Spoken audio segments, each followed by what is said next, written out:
Alright, this time we've got a pretty good Necrotic Wake 11, I think? Yeah, this is an 11 we run. From Mistweaver perspective. I asked how big the tank wanted to go at the beginning, and he said he was only doing the 2 small packs plus the Gatekeeper. But as you can see, something happens and we end up getting the big pull. I don't know how this got pulled. I think the Druid must have pulled it. He must have been expecting this.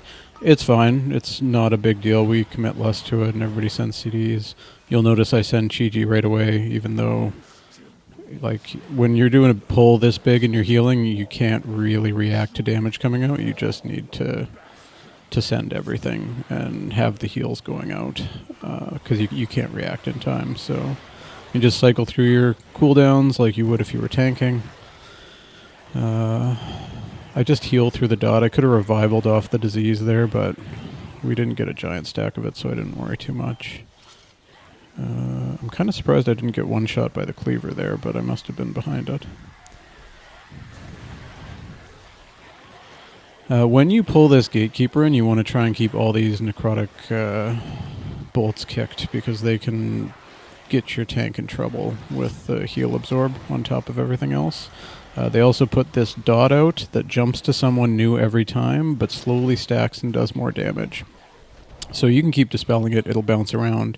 It won't totally go away until the whole timer's run out, but it'll reduce how much damage is going out. We go pretty chill for a little bit after that and just do normal pulls here. Somebody grabbed the spear. You'll notice I always save... Or I didn't last time because I wanted to get through that pull, but normally through the rest of this run I'll always save my Touch of Death for these ghosts. Yeah, I think we can just move up to the next boss now. There's nothing else interesting going on there. This guy, a lot of tanks pull the first boss up here. I don't know. Some people like it. I don't really like it. It doesn't really make a big difference one way or the other. Just make sure that you don't kill each other with the frontal on this boss. As you'll notice, I kind of position myself right on the edge. There's nobody else here, so if I get targeted, it's relatively safe. Another thing you'll notice there is I don't take any damage from that frontal, and that's because the frontal, even though it is a big frontal, on whoever it's actually targeting, it counts as a ranged attack. And monks have an ability that gives them basically 100% dodge. So every time that I get targeted by that, I have 100% dodge stacked up with Dance of the Wind here. This is the ability, and I end up dodging it. That's why Prot Warriors can intervene it. Everybody says that you have to intervene Spell Reflect. Spell Reflect doesn't actually really do anything. It's just the frontal doesn't really hurt tanks.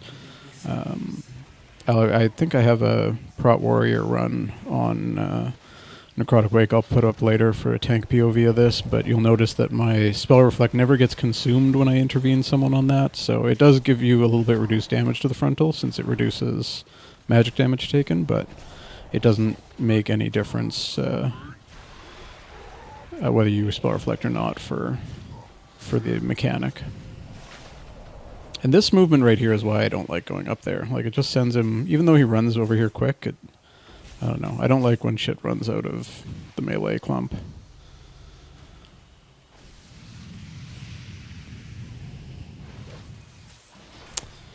Blightbone is pretty chill just from there. Just keep moving around the room slowly. The rogue dies. He said evasion was on cooldown. I don't know. I don't know what he would have evasioned before, but if you're a rogue, I think you should probably save evasion for that frontal in case you get targeted.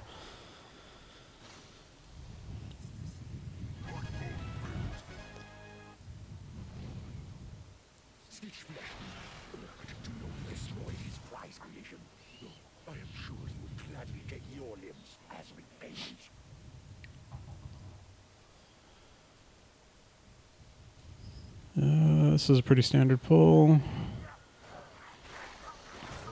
We just go clear through this. On these pulls, make sure you have someone dedicated to kicking the frostbolt volleys from the mages. They are not fun when they go out. They're survivable, but they're the biggest damage that'll come out on those whole pulls. This pack is pretty standard. We kill Nezruda, Nezruda in this group. This pull is fine to commit both orbs, the one back there and this one, I think. I don't think there's a problem with that. I don't really like Nezruda. If you are going to pull him, though, make sure you have either a Purge, a Spell Steal, or Blood Elf Racial, or a couple of Blood Elf Racials probably, or whatever the Priest one is, Dispel Magic, or Fell Hunter to get rid of Dark Shroud, or Trank Shot. Anything that removes an offensive magic buff. Because Dark Shroud, it both makes Nezruda immune to physical damage, and it also pulses a bunch of damage on your group. Like that pull doesn't do a whole lot of damage unless Dark Shroud stays up, in which case, if you're in a group that Dark Shroud is staying up, you're going to have to crank heals for the duration of it being up. Then we just clear through this trash. There's nothing really exciting going on through there. Just kill all this. We get to this boss. I think it's a mistake tanking this guy in the middle. I do think you pull him either to the right side there or to the little corner of the V. I like the little corner of the V, but I think both of them are fine. We use Slappy Hands for the first one. These pulls are another great place to use orbs if you just want to have something that'll constantly kick and bring stuff in. But make sure, again, that the Frostbolt volleys from the mages get kicked. Those are the scariest parts.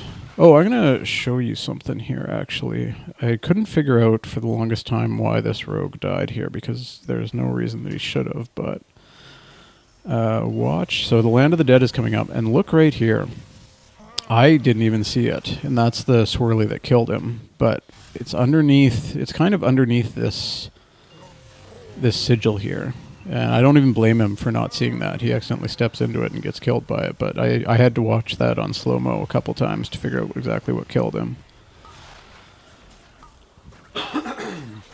But then, again, just make sure you kick all the Frostbolt volleys and kill all the ads. If there is an ad left up when he's doing his final harvest, you need to make sure that it gets CC'd. Stuns work. Fears work, I'm pretty sure. Shackles work, paralysis works. It just can't be uncc'd, or else you'll get a crazy group-wide dot that'll be almost unhealable or very hard to heal through. And again, the rogue died there. That was my fault. He got hit by the Frostbolt volley, and I didn't top him in time, and he got hit by a necrotic bolt. So that one was my fault for sure. Does the druid double pull here?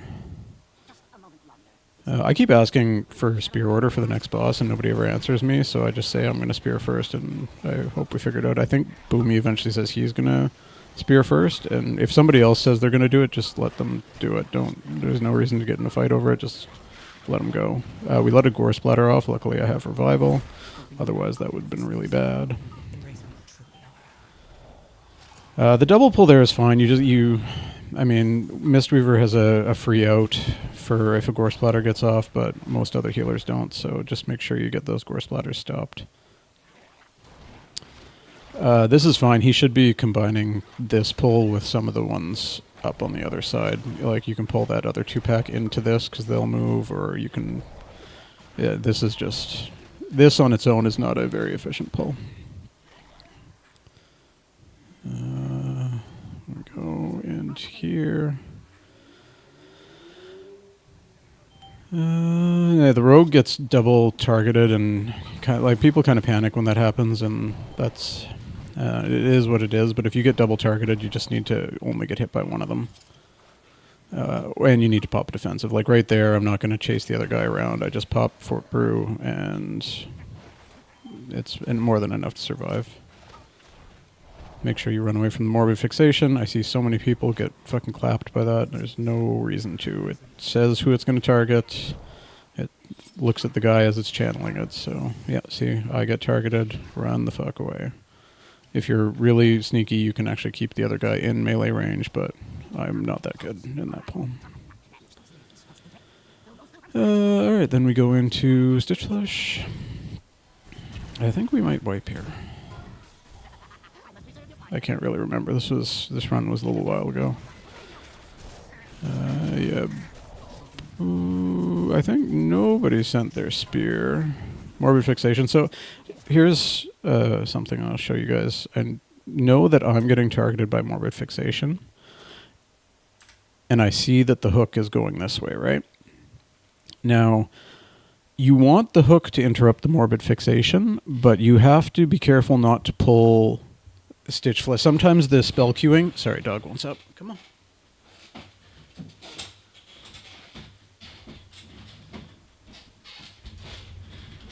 Sorry about that. Sometimes the spell queuing gets a little weird, and he doesn't hook him before the morbid fixation cast ends. So watch how I run here to make sure that even if it's a little slow, the morbid fixation is going to go on me, and I'm still going to be in line with the hook. See, so he's running at me, and then the hook's coming. If I had been over to the side or whatever and run him over that way, he might not have had that morbid fixation interrupted, which would have been bad.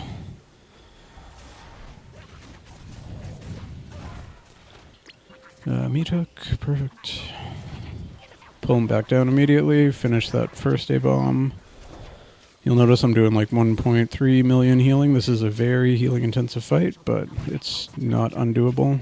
I don't know what they died to. Let's go back and look. Oh, so...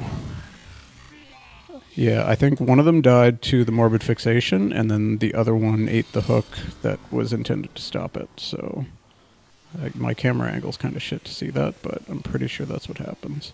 Morbid fixation goes off. And...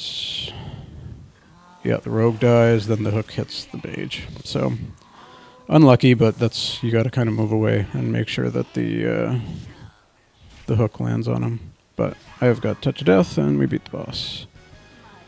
So this is where, unfortunately, this run falls apart, and we don't end up completing this, but I kind of ran with it anyways, because otherwise we did everything fine. We have a spear left on the bear, so I say to spear and lust on pull, because we didn't lust for stitch flesh. And we just kind of go through this boss, and everything goes well, but then our bear tank just stands in swirlies. And then we go back and run it again just to complete, and he does it again. But you'll notice we've got almost 6 minutes on the timer. There's plenty of time. I'm a melee healer, but I get the fuck out for every Comet Storm to let the actual melee stay in there and keep doing damage. I don't have Touch of Death for that one because I used it on Stitch Flesh. So I haven't actually watched this druid die on this yet. So okay, here's Comet Storm. Yeah, I think this is the one where he dies, and we don't have a battle res for a while. So see, look, he's legit just standing there, just getting absolutely trucked for no reason. So down he goes, and we've got no battle res, and that is pretty much the timer right there because we committed lust and spears to that. So. No, I don't think there's a world we do this boss in 3.5 minutes or 3 minutes without any of those things, because the thing with Nalthor is he keeps getting shields the longer it goes and just gets longer and longer each time. And then we can skip the pain, but we literally just go through this and...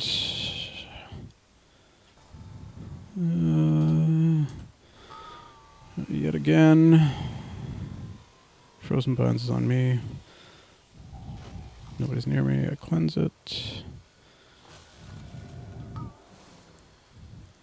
Heal Boomy. Here comes Comet Storm. Everybody's up, and watch the druid just... oh, I got fucking clapped there. Oh, yeah, so I failed there, and then we have a res for me. We get me up, and then the druid dies to Comet Storm again. And then he just leaves, unfortunately, but is what it is. Timer was gone anyways, so... anyways, that's, like, this is kind of how I think you want to do a Necrotic Wake, probably even up to the 12 range. Like, you obviously a little bit smoother, a few less deaths, but the pull pattern and everything here is all pretty reasonable. So this is what I would be happy to see. I would be happy to see this Necrotic Wake minus the bear standing in the comet storm at the end. Otherwise, everything was great. He must have just literally fallen asleep on this comet storm. I don't know. Shit happens, is what it is. Anyway, that's Mistweaver PoV, and if it's helpful, great. If it's not, well, feel free to ask me any questions that you might still have, and I'll see if I can help out.